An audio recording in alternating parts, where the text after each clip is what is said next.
그러나 아담 시대로부터 모세 시대에 이르기까지는 아담의 범죄와 같은 죄를 짓지 않은 사람들까지도 죽음의 지배를 받았습니다.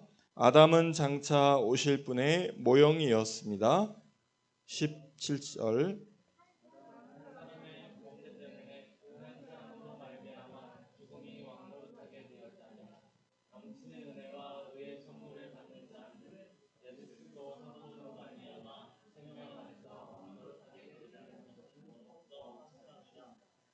(21절) 함께 읽겠습니다.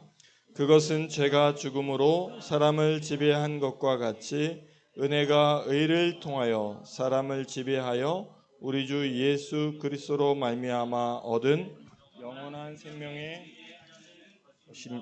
아멘. 얼마 전에 기타 치는 형제님을 한번 뵀는데요. 그분이 그런 말씀을 하셨어요. 카메라가 앞에 있으면 실력이 10분의 1로 줄어들고 관객이 앞에 있으면 1000분의 1로 줄어든다. 근데 지금 카메라도 있고 관객도 계시잖아요. 그러니까 제 이제 설교 실력이 이제 1000만분의 1로 줄어든 것 같습니다. 네, 그래서 제가 버벅거리고 이제 더듬거려도 이제 이해해 주시기 바랍니다. 네, PPT를 준비해봤는데요. 이게 넘어가시나요? 제가 넘기고 있는 거죠? 네.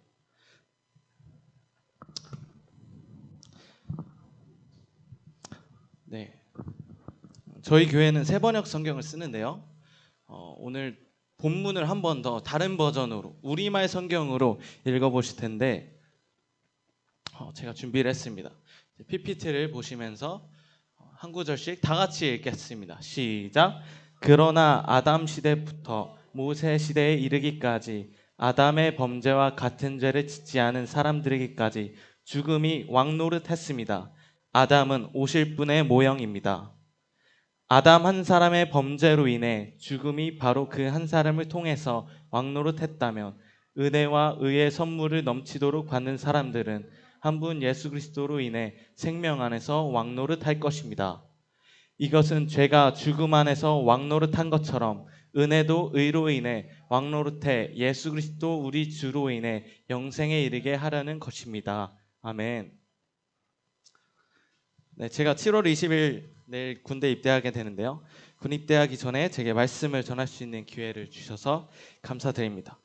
오늘 나눌 말씀의 제목은 죽음이라는 병, 코로나를 이기는 부활 생명입니다. 작년 12월 우한시에서 발생 원인을 명확하게 알 수가 없는 정체불명의 질병, 일명 코로나 바이러스로 인해 전 세계가 들썩이고 있습니다. 발생한 지 몇 달도 안 되어 발생지인 중국은 물론 가까운 우리나라, 일본, 저 먼 나라인 미국, 아프리카, 유럽까지 퍼져가며 반년 정도 지난 지금 전 세계의 확진자가 1천만 명이 넘어섰습니다.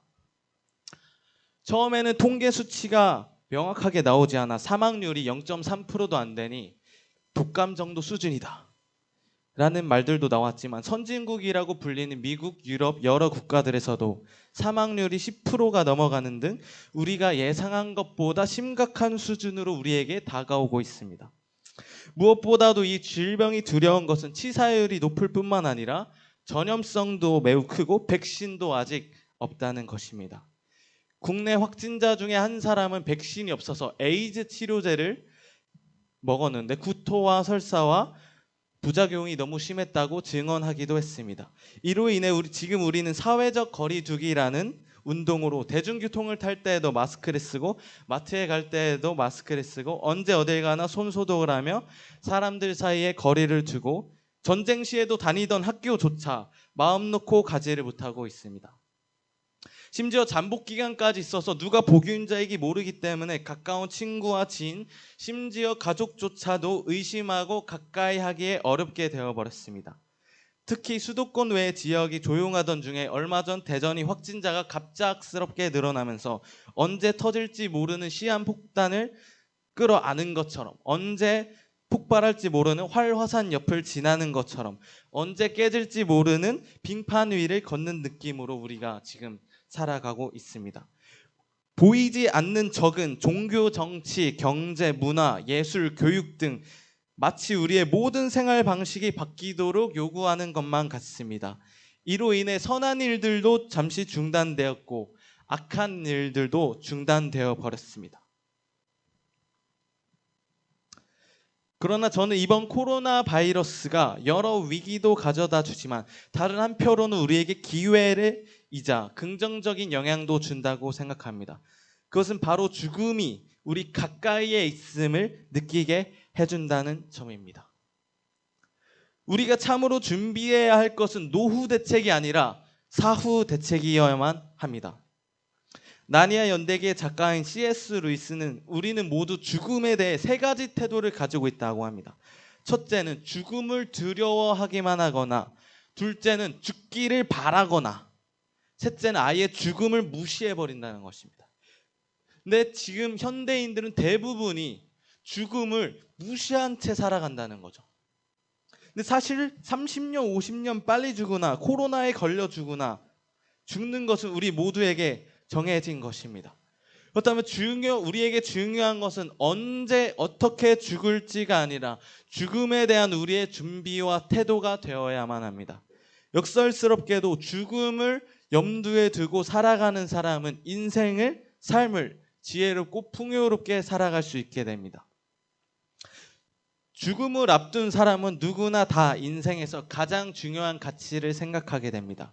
우리의 삶이 유한하다는 것을 인지하는 사람은 내 인생을 어디에 쏟아부을 것인가라는 진지하게 고민하게 됩니다.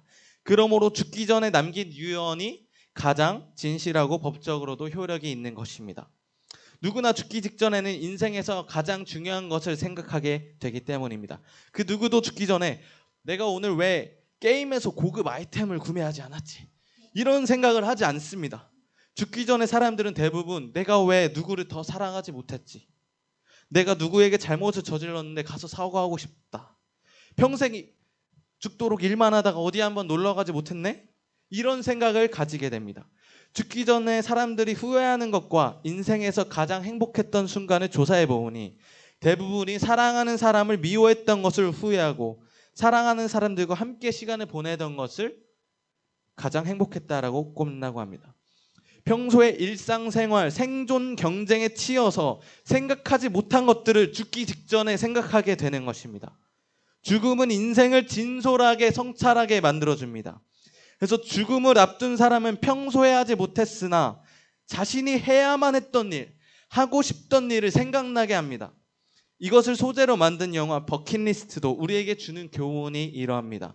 그러므로 죽음을 염두에 두고 살아가는 것은 우리의 우선순위를 바꾸어 버립니다. 또 우리의 인생이 유한하다는 것을 깨닫는 사람은 시간을 헛되이 보내지 않게 됩니다. 여러분들이 만약 시한부 인생 선고를 받았다고 해봅시다. 일주일 남았다고 해봅시다. 그러면 어떻게 살아가게 될까요? 지금 주어진 시간에 감사하며 헛되이 보내지 않게 될 거예요. 어떻게든 중요한 데 사용하려고 할 것입니다. 저도 군대가 내일 입대했는데 일주일 남은 시점에서 내가 이 시간을 어떻게 보내야 되는가 이러면서 죽는 사람의 심정으로 사형 선고를 받은 사람의 심정으로 이제 일주일을 보냈습니다. 그리고 전날에는 교회에 당연히 나가야겠다 이런 생각을 했습니다. 네. 인생은 우리가 중요하다고 생각하는 것들을 다 할 수 있을 만큼 길지 않기 때문입니다. 미워하고 살기에는 우리 인생이 너무나도 짧습니다. 또 죽음을 염두에 두고 살아가는 사람은 순간순간 주어진 시간에 감사하도록 만들어집니다. 자기에게 주어진 일상마저 선물로 여겨지게 됩니다. 우리가 그냥 무심코 지나치던 일상이 마치 영화의 한 장면처럼 묘사가 됩니다. 무엇보다 죽음은 우리의 물질에 대한 관점과 태도를 바꾸어줍니다. 구약 성경에 등장하는 욥이라는 인물은 말합니다. 우리가 모태에서 알몸으로 나왔으니 우리가 알몸으로 돌아간다. 우리 기독교에서 주님이라고 부르는 예수 그리스도, 예수님도 비유를 들어 우리의 물질관에 대해 새로운 관점을 제시합니다. 이런 비유를 듭니다. 한 부자가 있었습니다. 그는 한 해 풍년을 맞아 잔뜩 쌓아둘 창고를 지을 생각을 하며 잠에 듭니다. 그런데 그날 밤에 하나님이 나타나십니다. 그에게 말씀하십니다. 내가 오늘 밤 너의 생명을 가져가면 지금까지 너가 쌓아둔 소유가 누구께 되냐? 짧은 이야기지만 우리에게 긴 여운을 남깁니다. 죽음은 인생의 모든 것에 영원히 내 것은 없으며 모든 것이 잠시 잠깐 빌려온 것임을 깨닫게 만들어줍니다. 또 여섯 번째로 코로나로 인해 우린 가족 간의 관계가 돈독해지게 되었습니다. 코로나로 인해 집에 머무는 시간이 많아졌습니다. 중국 우한에서 지하교회 한 지도자가 미국에 있는 중국인 크리스찬과 통화하는 영상을 본 적이 있습니다. 그는 주중에는 의사로 일하면서 주말에는 교회에서 사역자로 일하면서 가족들과 함께 보내는 시간이 거의 없었다고 합니다. 의사가 얼마나 바쁜가요? 바쁘잖아요. 그런데 이번 코로나로 인해 일을 안 하게 되면서 가족들과 함께 보내는 시간이 많아졌다고 합니다. 이러한 때 우리는 가족과의 관계에 더욱 돈독하게 해줘야 합니다.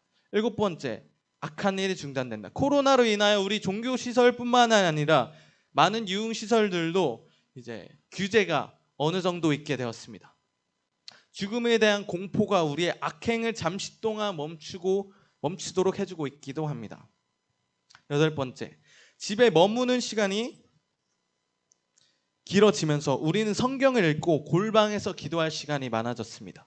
우리는 이러한 시기에 집에 머물면서 지금까지의 삶을 성찰하고 정돈해야 할 터입니다. 그리고 하나님의 뜻을 물어야 합니다. 아홉 번째, 코로나로 인해 죽음이 가까웠음을 느끼게 되면서 사람들은 죽음 이후의 세계에 대해 더욱 고민하게 될 계기가 되어집니다. 사실 우리를 정말 두렵게 만드는 것은 어떻게 죽느냐가 아니라 죽어서 어떻게 되느냐입니다. 이와 같은 시기에 우리는 도리어 복음을 전하는 기회로 삼아야만 합니다. 지금 시대는 사실 복음을 전하기 어려운 시대가 전혀 아니에요. 100년 전처럼 일본 제국의 식민 지배를 받는 것도 아니고 로마 시대처럼 핍박받는 것도 아니고 공산주의 국가 밑에서 종교의 자유를 침해받는 것도 아닙니다. 그런데 왜 한국 교회가 무너져가 간다고 합니까? 복음을 전하지 않기 때문입니다. 복음을 전하기 어려운 시대가 아니라 복음을 전하지 않는 시대입니다. 우리는 이번 코로나 사태를 틈타 복음이라는 폭죽에 불을 붙여야만 합니다. 마지막 열 번째, 저는 분명히 이번 코로나 사태로 인해 하나님께서 우리 주님의 몸된 교회에 던지는 메시지가 있다라고 생각합니다. 코로나로 인해 많은 교회들이 온라인으로 전환하게 되면서 우리의 신앙은 건물 중심의 신앙에서 건물 중심의 신앙, 목회자 중심의 신앙, 오프라인 중심의 신앙, 회중 중심의 목회에서 가정 중심, 성도 중심, 개인 신앙 중심, 온라인 중심으로 사역으로 전환할 것을 요구하고 있습니다. 예루살렘 교회가 계속 모이는 것에만 힘쓰자 민족적 차이를 극복하지 못하고 이방인, 외국인들에게 나아가 복음을 전하지 못하자 하나님은 잠시 동안 핍박을 허락하셔서 예루살렘 교회가 흩어져서 세계 열방에 복음이 전하지도록 하신 것처럼 이번 코로나 사태를 통해 우리 예수 그리스도에 관한 복음은 건물 중심의 신앙에서 가정 중심으로, 목회자 중심에서 성도 중심으로, 회중 중심에서 개개인 신앙 성숙 중심으로, 오프라인 중심에서 IT 기술을 적극 활용한 복음 전파로 전환하도록 요구하고 있습니다. 그래서 코로나는 우리에게 위기이기도 하지만 위험한 기회가 되어서 우리에게 여러 면에서 풍성한 의미를 더해주고 있기 합니다.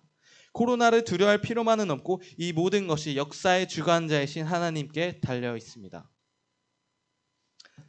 경제학 용어 중에 베타 테스트라는 용어가 있습니다. 베타라는 말은 신약 성경을 기록한 그리스어 알파벳의 두 번째 알파벳입니다. 알파, 베타, 감마, 델타. 네, 두 번째가 베타죠. 영어로 따지자면 B라고 생각하시면 되겠습니다. 무슨 의미냐? 컴퓨터 프로그램이나 신제품이 정식으로 출시되기 전에 미리 사람들이 체험하도록 무료로 서비스를 제공한 뒤에 사용 후기에서 문제점을 찾아낸 후 수정하여 정식으로 출시하는 것을 베타 테스트라고 합니다. 쉽게 말해서 체험판이라고 생각하시면 돼요. 체험판을 준 다음에 이게 잘못됐구나 하고 고치는 거죠. 근데 저는 이번 코로나 사태가 마치 최후심판의 베타 테스트라고 생각이 듭니다. 매일 경고음처럼 울리는 재난 안전 문자가 저는 천사들의 나팔 소리라고 들립니다. 뜨뜨뜨뜨 우리에게 천사 나팔 소리처럼, 계시록의 나팔 소리처럼 우리에게 경고하고 있는 거죠.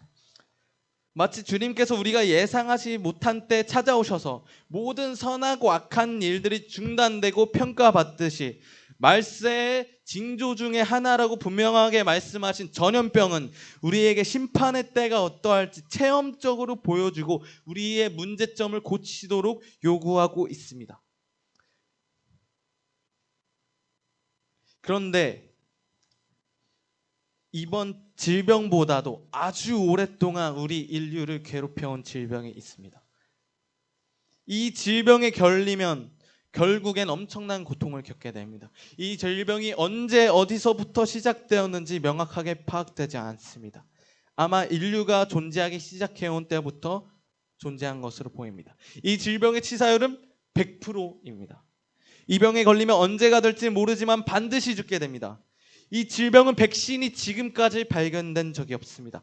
앞으로도 이 질병을 치유할 백신이 개발될 수 없을 거라고 예상됩니다. 이 질병은 전염성이 뛰어나서 전 세계 남녀노소 할 것 없이 모두에게 퍼져 있습니다. 아무도 이 질병을 피할 수가 없습니다. 모든 인간이 태어나자마자 이 병에 걸리게 되었으며 인간 DNA에 내재되어 있는 질병이자 유전병이자 전 세계적인 전염병이자 고칠 수 없는 불치병이자 우리를 오랫동안 괴롭혀온 질병입니다. 이 병이 무엇인지 알겠습니까? 바로 죽음입니다. 여러분들은 죽음에 이르게 하는 병을 무서워하십니까? 죽음이라는 병을 무서워하십니까? 우리가 감기 걸리는 것을 왜 무서워하지 않습니까? 나을 것을 알기 때문에 두려워하지 않습니다. 근데 이번 코로나 바이러스가 왜 두려운 것입니까? 바로 백신도 없고 전염성도 높으며 치사율도 높기 때문입니다. 그렇다면 우리는 질병을 두려워하는 것입니까? 죽음을 두려워하는 것입니까? 사실은 죽음을 두려워하는 것입니다. 그런데 슬픈 소식이 있습니다. 모든 인간이 고칠 수 없는 불치병에 걸렸다는 것입니다. 모든 인간이 시한부 인생을 살아가고 있다는 것입니다. 모든 인간이 사형 선고를 받았습니다. 30년, 50년 일찍 죽는 것은 두려워하면서 정작 결국 죽게 되는 것은 왜 두려워하지 않습니까? 오늘 우리가 읽은 성경 본문은 분명하게 말합니다. 죄로 인해 죽음이 모든 사람 위에 왕노릇하고 있다. 그 넓은 중국 대륙을 처음으로 통일한 왕이 있었습니다. 바로 진시황입니다. 그는 중국 역사상 최초로 가장 큰 권력을 누렸던 사람입니다. 그의 말 한마디면 사람을 죽이고 살릴 수도 있었습니다.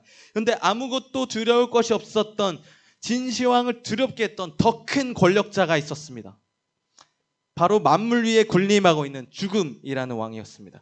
아무리 권력이 있던 진시황조차도 죽음이라는 왕의 명령 한마디에 아무런 저항도 하지 못한 채 복종할 수밖에 없었습니다. 그래서 그는 자신의 모든 권력을 다해서 살아있는 동안 자신의 무덤을 크게 짓기 시작했습니다. 죽으면 그의 호화스러운 모든 권력과 재물들도 먼지처럼 날아가 버리기 때문이었습니다. 기록에 따르면 그의 무덤을 짓는 데에만 70만 명이 넘게 동원되었다고 합니다. 그의 무덤을 짓는 데에만 무려 37년이 걸렸다고 합니다. 제 나이가 24살이니까 태어나자마자 짓기 시작해도 13년을 더 지어야 되는 거예요. 또 아직 밝혀지진 않았지만 기록에 따르면 내부 깊숙한 곳에는 순으로 만든 강과 바다도 있고 도굴꾼이 오면은 자동으로 화살이 발사되는 그런 트랩도 있다라고 전해집니다. 그는 자신이 죽은 후에도 4, 5세계에서 최고 권력자로 살기 위해 흙과 청동 등을 이용하여 수천 점의 병사들과 마차 등을 제작해 자신의 무덤 속에 배치해 두었습니다. 자신이 죽을 때는 심지어 수많은 병사들과 동식물, 애완, 식용동물들도 함께 묻는 순장묘도 400여 개가 발견되었습니다. 자기가 죽을 때 살아있는 사람을 한 번에 묻어버린 거예요. 그게 400여 개가 넘게 발견돼요. 또 진시황과 비슷한 사람이 또 한 사람이 있었습니다. 바로 인류 최초의 문명 발생지 중 한 곳인 이집트의 왕인 파라오였습니다. 성경엔 바로라고 번역이 되었는데요. 파라오 역시 진시황과 마찬가지로 수십만 명의 노역을 동원해서 평생 동안 자신의 무덤을 짓게 하였습니다. 그리고 자신의 관에 온갖 보석과 귀중품들을 함께 묻었고 자신의 시체는 특수한 약품들로 처리하여 최대한 썩지 않게 미라로 만들어 보관하게 했습니다. 그러나 수십만 명의 노역을 동원해 커다란 무덤을 지은 또 다른 절대 권력자 파라오조차도 죽음이라는 더 큰 왕에게 아무런 저항도 못한 채 복종할 수밖에 없었습니다. 이와 비슷한 사람이 북한에 또 있습니다. 말 한마디로 사람을 죽이고 살릴 수 있으며 수많은 사람들을 강제 노역을 시키며 몇 천만 명의 사람들이 자신의 형땅을 본따 만든 동상에 절을 하게 만드는 사람이었습니다. 바로 김일성, 김정일입니다. 그들 역시도 살아있을 때 온갖 사치스러운 생활과 권력을 누리며 살았지만 죽음이라는 왕이 그들을 부르자 그들 역시도 아무런 저항도 하지 못한 채 떠나갔습니다. 그들의 시체도 여타 공산주의 독재자들처럼 썩지 않게 미라로 만들었으나 지금까지 깨어나지 못하고 있습니다. 그들의 시체가 썩지 않게 약품 처리하는 데만 1년에 1억 이상이 들어간다고요.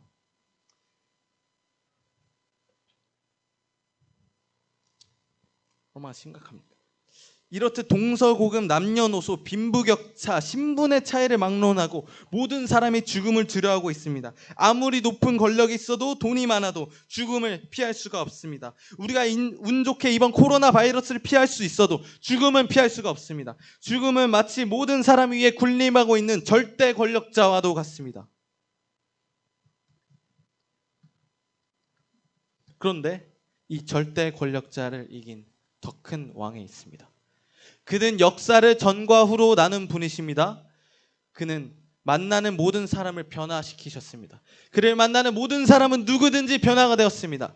앞을 보지 못하던 자들은 앞을 보게 되고 중풍병자들은 다시 일어서게 되었으며 피가 멈추지 하던 자는 피가 멈추게 되고 귀신 들려서 무덤가에 앉아 스스로를 자해하던 자가 멀쩡하게 되었으며 로마에 빌붙어서 사람들의 돈을 착취하던 탐욕스러운 자들이 자신의 죄를 뉘우치며 가난한 자들을 돕게 되었으며 남편과 아들이 죽어 절망스러워하던 여인이 위로를 얻게 되었으며 남편이 6명이나 있었으나 삶의 목마름을 채우지 못하던 여인이 목마름을 해결받게 되었으며 선생이 되었으나 진리를 깨닫지 못하던 자가 진리를 깨닫게 되었으며 몸을 팔며 살던 여인들이 삶의 목적과 의욕을 찾게 되었으며 죽은 지 3일이나 지난 사람이 살아나게 되었습니다. 또 가난과 부모님에 대한 상처와 외로움으로 인해 날마다 게임 중독에 빠져 살아가는 이유도 알지 못한 채 절망스러운 인생을 살아가던 한 어린 소년도 변화되어 지금 이곳에 서 있습니다. 아멘. 우리 주님께 한번 영광의 박수 올려드립시다. 그는 우리의 죄를 대신하여 십자가에 죽으셨으나 3일 뒤에 다시 살아나셔서 부활하셔서 지금까지 인류를 괴롭혀오던 가장 큰 전염병이자 권력자인 죽음을 이기시고 최고 권력자로 등극하셨습니다. 그는 만물 위에 군림하고 있던 죽음을 이기시고 그를 믿는 모든 자에게 영원한 생명을 허락하셨습니다.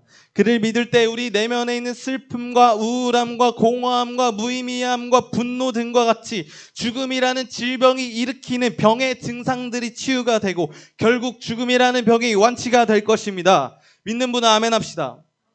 부활의 능력이 우리의 내면과 외면을 변화시킬 것입니다. 기독교가 믿는 것은 바로 이것입니다. 오늘 우리가 읽은 성경 속 본문은 말합니다. 죽음이 죄를 통해 모든 사람에게 왕노릇한 것 같이 우리도 예수 그리스도로 인해 영원한 생명을 누리며 왕노릇하게 될 것이다. 아멘. 얼마 전 우리 동네에서 한 여성분이 자살했습니다. 여고생인지 아줌마인지 잘 모르겠습니다. 여성이라고만 알려져 있습니다. 아마 우울증 환자였을 것으로 생각이 됩니다. 우울증에 걸리면 자신의 의지와 상관없이 자살을 하게 된다고도 합니다. 근데 우울증보다 더 무서운 질병이 있습니다. 바로 죽음입니다. 나이가 들수록 점점 우리를 무섭게 하는 것이 있습니다. 암입니다. 암이 언제 어디서 생길지 몰라 우리를 두렵게 합니다. 정기 검진을 받습니다. 그런데 암보다 더 무서운 질병이 있습니다. 바로 죽음입니다. 그런데 이 어떤 질병보다도 두려운 죽음보다 더 크신 분이 계십니다. 바로 우리 주 예수 그리스도이십니다. 그분은 이 세상에서 최고로 두려운 질병인 죽음을 이기셨습니다. 매일 울려대는 재난 안전 문자로 인해 두려워 떨고 계십니까? 매일 들려오는 배드뉴스로 인해 두려워하고 계십니까? 제가 오늘 굿뉴스, 좋은 소식을 알려드립니다. 인류 역사상 가장 큰 심각한 질병인 죽음에 대한 원인과 백신이 발견되었다는 것입니다. 그 원인은 바로 죄, 하나님과의 단절이요. 그 백신은 예수 그리스도의 십자가와 부활입니다. 죄가 무엇입니까? 하나님을 싫어하는 인간의 본성을 말합니다. 우리는 하나님을 모르는 채 태어나고 하나님이 있다라는 존재를 인정하기도 죽기보다 더 싫어합니다. 선의 근원이신 하나님을 싫어하는 마음으로부터 모든 윤리적인 죄가 파생된다고 성경은 말합니다. 살인, 사기, 거짓, 위선, 음란, 간음, 폭행, 분노, 탐욕, 게으름, 교만, 경쟁심, 남을 억압하고 짓밟으려는 마음 등 사회의 모든 문제, 직장의 모든 문제, 학교의 모든 문제, 가정의 모든 문제, 개인의 모든 문제의 원인이, 근본적인 원인이 바로 하나님과의 관계에 있습니다. 성경은 분명히 말합니다. 원래 인간은 영원히 살도록 창조되었다는 것입니다. 그러나 물고기가 물 밖으로 튀어나오면 죽듯이, 꽃이 뿌리가 뽑히면 죽듯이, 태아가 탯줄이 끊어지면 죽듯이, 우리 인간은 생명의 근원이신 창조주 하나님과 끊어져서 모두가 죽음이라는 질병에 전염되었지만, 우리를 만드신 하나님이 2020년 전 직접 인간이 되셔서 이 세상에 찾아오셨고, 십자가에 처형된 지 3일 만에 죽음에서 다시 살아나셔서 그를 믿고 따르는 모든 이에게 부활의 생명이 약속되었다는 것입니다. 그를 믿을 때 우리 내면에 있는 모든 것들이 치유가 될 것입니다. 며칠 전 우리 신성동에서 코로나 확진자가 나와서 많은 사람들이 집 밖으로 나오는 것조차, 가족들과 식사하는 것조차, 심지어 교회에 다니는 것조차 두려워하고 있습니다. 근데 제가 얼마 전에 노은동을 가다가 맥주집을 봤습니다. 들어가진 않았습니다. 네. 근데 사람들이 엄청나게 가까운 거리에서 한 6명 앉은 테이블에서 침을 튀기면서 술을 마시면서 이러고 있는 거예요. 물론 이제 자본주의 사회에서 규제할 수는 없겠죠. 근데 교회에 온다고 걸리겠습니까? 술집에서도 안 걸리는데.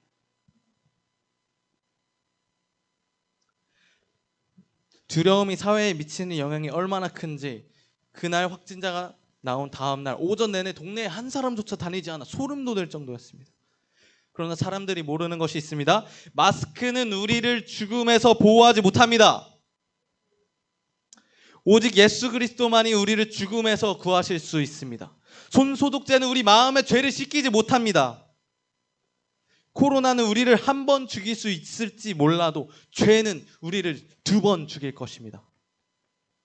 죄를 지어서 스스로 자살을 선택한 사람이 얼마 전에 있었잖아요. 그 사람이 코로나 때문에 죽은 것입니까? 죄 때문에 죽은 것입니다. 우리가 피해야 할 것은 코로나가 아니라 죄입니다. 죽음입니다. 우리를 모든 죄로부터 깨끗하게 하고 새로운 양심과 본성을 심어주실 수 있는 것은 오직 예수 그리스도이십니다.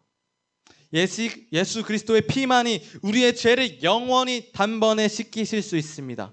만일 우리가 궁극적으로 두려워하는 것이 죽음이고 그 원인이 죄라면 우리는 어떻게 해야겠습니까?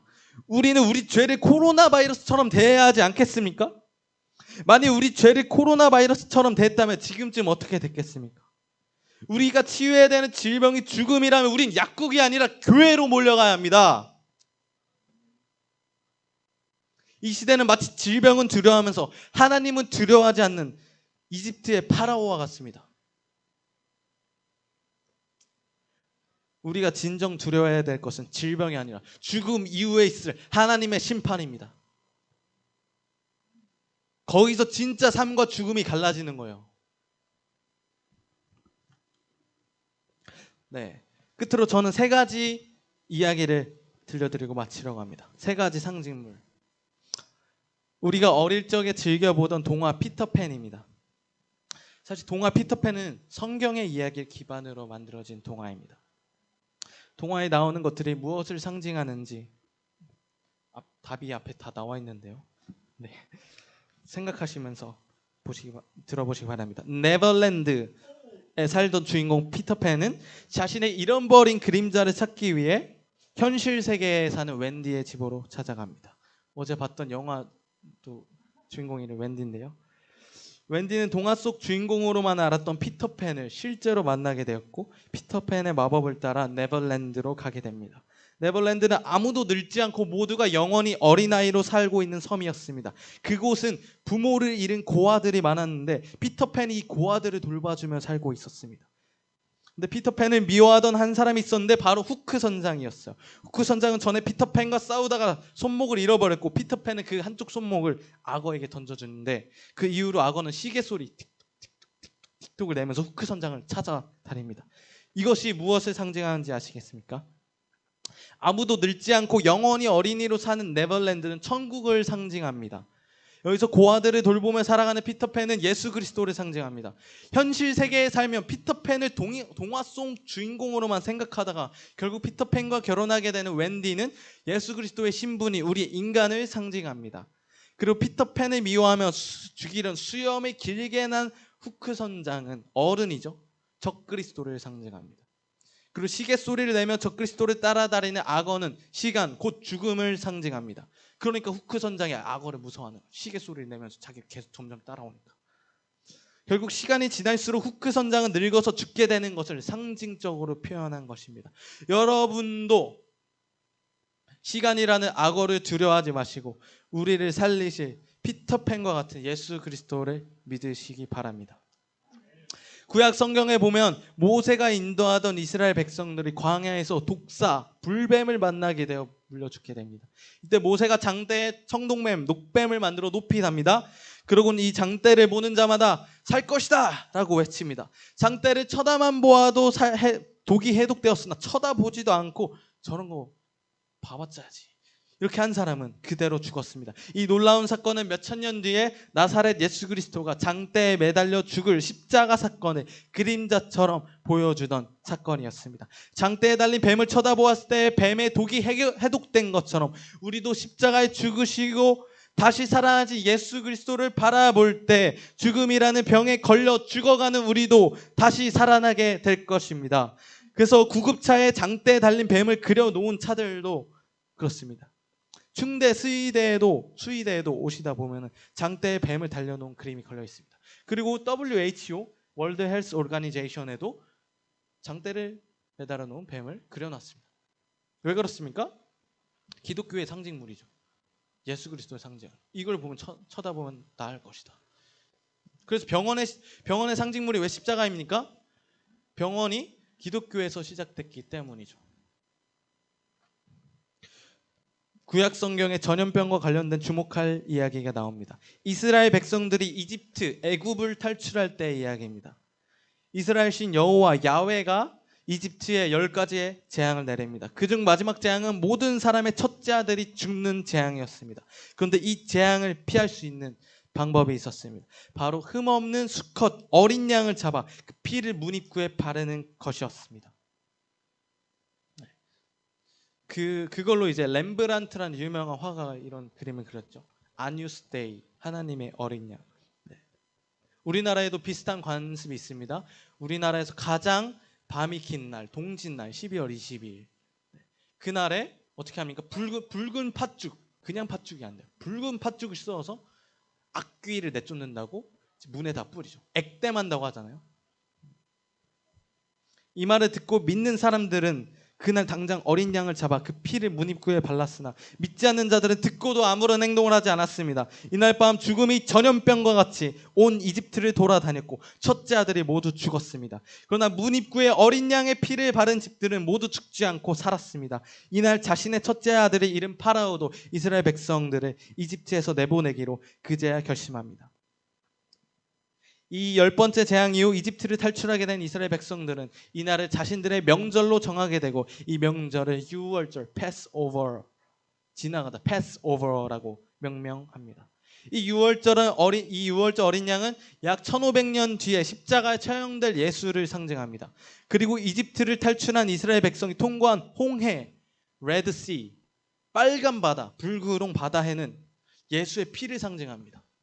그 바다가 왜 홍해인지는 모르겠지만 그 바다가 예수의 피를 상징하는 건 맞습니다. 그 피를 가르면서 이스라엘 백성이 이집트를 탈출한 거죠. 이집트는 이 세상을 상징합니다. 파라오는 적그리스도를 상징합니다. 모세는 그리스도를 상징합니다. 그 모세를 따라서 피를 갈라서 새로운 약속의 땅 천국으로 입성하게 되는 것입니다.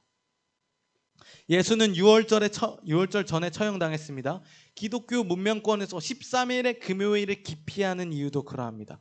6월절이 15일인데 1월 15일인데 예수가 그 전에 처형당한 것으로 신약 성경에 기록되었기 때문입니다. 그래서 훗날 침례 요한은 예수를 가리켜 하나님의 어린 양이라고 말합니다. 이집트에서 흠없는 어린 양의 피가 죽음이라는 전염병을 피할 수 있게 해준 것처럼 우리는 죄가 없으신 예수님의 피로 죽음이라는 전염병을 피할 수 있게 되었습니다. 예수의 피를 여러분의 마음의 문입구에 바르십시오. 이번 코로나가 가져오는 죽음이라는 전염병, 죽음의 공포가 피해갈 것입니다. 죽지 않을 것이라는 말이 아닙니다. 이번 코로나를 조심하지 말자라는 말이 아닙니다. 기독교의 이야기는 그보다 더 심오합니다. 모든 사람이 한 번씩 죽는 것은 정해진 운명입니다. 그러나 죽음 이후의 세계가 달라질 것이라는 말입니다. 죽음 이후에도 우리가 생각하고 느끼고 판단할 수 있는 우리의 인격, 종교적인 용어로 영혼이라는 것이 영원히 존재한다면 지옥에 있는 자들은 살아도 사는 것이 아닙니다. 이들은 죽은 것입니다. 성경은 이것을 둘째 죽음이라고 합니다.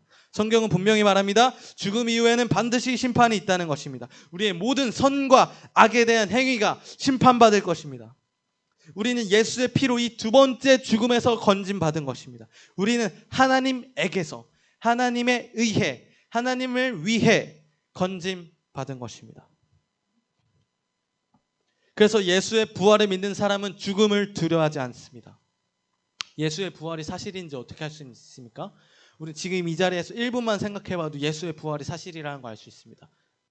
십자가에 처형된 게 예수 말고도 수많은 사람이 있었습니다.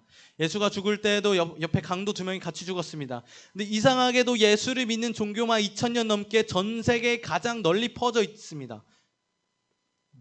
근데 예수가 만약에 십자가에 죽었고 그 당시 유명한 사람이었고 무덤에 묻혔다면 그 예루살렘에서 어떻게 제자들이 예수가 다시 살아났다라고 외칠 수 있습니까? 예수가 처형된 곳이 예루살렘입니다. 사람들이 듣고 이렇게 말할 수 있겠습니다. 예수 무덤에 찾아가 보는 겁니다. 예수 무덤에 찾아가 봅니다. 예수 시체가 여기 있지 않냐? 여기 봐라. 손목과 발목에 못자국을 봐라. 예수 아니냐? 이러면 제자들이 부활을 외칠 수가 없다라는 말이에요. 근데 부활이 외쳤는데 갑자기 하루에 3,000명씩 믿은 게 그냥 단순히 성령의 역사가 아닙니다. 무덤이 비어 있었던 거예요. 그래서 사람들이 가봐서 깜짝 놀란 거죠. 무덤이 시체가 어디 갔지? 그래서 여러 이야기들이 있었는데 근데 정말 중요한 건 제자들은 시체를 가져갈 일이 없었습니다. 겁에 먹어서 예수가 십자가에 처형될 때 다 도망갔거든요. 그리고 유대인들도 훔쳐갈 일이 없었습니다. 왜냐하면 예수가 다시 시체가 없어지면 더 유대교에 악영향을 끼치니까. 그러니까 로마 병사들을 돈 주고 고용해서 거기를 막았었습니다. 도굴꾼들도 훔쳐갈 일이 없습니다. 도굴꾼들이 뭐 어떻게 농기구를 가지고 그 무장된 로마 병사들을 이길 수 있었겠습니까? 최신 신무기를 가진. 그렇다면 예수의 무덤이 비어 있었다? 어떤 결론밖에 안 나옵니까? 부활밖에 나오지가 않습니다. 그러니까 부활하고 무덤이 비어 있으니까 제자들이 예수가 부활했다라고 전하니까 사람들이 믿기 시작한 거예요. 저게 사실이구나. 그리고 예수를 만난 사람들이 갑자기 점점 막 늘어나기 시작합니다. 고린도전서 15장에는 그 목록이 나와 있죠. 그래서 예수의 부활을 믿는 사람들은 죽음을 두려워하지 않습니다. 코로나 바이러스를 두려워하지 않습니다. 오히려 죽음 뒤에 있을 하나님의 심판과 죄를 두려워합니다. 고등학교 2학년 때 담임 선생님이 저와 1대1 면담을 하시면서 제게 물으셨습니다. 몇 년 전 자기네 반 여학생과 면담을 하는데 그 여학생이 크리스찬이었다고 합니다. 그 여학생이 이 선생님에게 자기는 죽음이 두렵지 않다라고 말했답니다. 근데 이 선생님이 저도 크리스찬인 것을 알고 제게 또 여쭈었습니다. 너도 정말 죽음이 두렵지 않냐? 제가 대답했습니다. 네, 저도 죽음이 전혀 두렵지 않습니다. 지금 공무원 시험을 준비하고 있는 제 친구랑 밥을 먹으면서 예수님의 부활에 대한 이야기를 나눈 적이 있습니다. 그 친구가 부활에 대한 이야기를 듣더니 깜짝 놀라더니 갑자기 식당 밖으로 나가는 거예요. 그러더니 담배도 안 피는 친구인데 놀란 표정으로 다시 들어왔어요. 교회 다니는 사람 다 부활을 믿어? 제가 대답했습니다. 교회 다니는 사람이 다 믿는 건 아닌데 원래 기독교는 부활을 믿어. 모르는 사람이 근데 교회 다녀. 이렇게 얘기했습니다. 여러분들은 예수의 부활을 믿으십니까? 아무리 교회 오래 다닌다 하더라도 부활을 전혀 믿지 않는 사람들이 수두룩합니다. 구원받은 사람은 반드시 교회 다니지만 교회 다닌다 해서 반드시 구원받는 건 아닙니다. 제가 여러분 여자 화장실 간다고 해서 여자가 되는 게 아니듯이 제가 불국사에 간다고 해서 스님이 되는 게 아니듯이 여러분들도 교회에 다닌다는 이유 하나만으로 크리스찬이 되는 게 아니에요. 자신의 죄를 뉘우치고 예수의 부활을 적극적으로 믿고 입으로 고백하시고 성경 공부반에 참여하시고 교회 소그룹에 참여해야 그게 구원 받을까 말까 한 건데, 그냥 교회 예배 때만 참석했다가 그냥 왔다 갔다 하는 거 안 나오는 게 낫습니다. 네. 교회를 온전하게 다니셔야 온전한 믿음이다. 온전한 믿음이 있어야 온전한 구원이 이루어지는 겁니다. 여러분들 오늘 교회 왜 나오셨습니까? 교회 다른 목적으로 오셨다면 차라리 돌아가시기 바랍니다. 교회는 예수의 부활을 믿으려고 하고 믿고 가르치는 사람들만 와야 합니다. 기독교 공인화 이후에 가장 큰 기독교의 문제점이 무엇입니까? 믿지 않는 사람들이 교회 안으로 유입된 것입니다. 313년 전까지 믿는 사람들이 카타콤을 지어서 지하에 무덤을 파서 믿는 사람들만 모였습니다.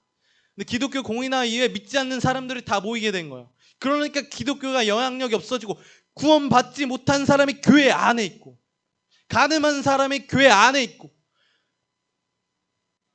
폭행을 저지르는 사람이, 가정폭력배들이, 술주정뱅이, 알코올 중독자들이 교회 안에 있고 위선자들이, 도둑질하는 자들이 교회 안에 있게 된 것입니다.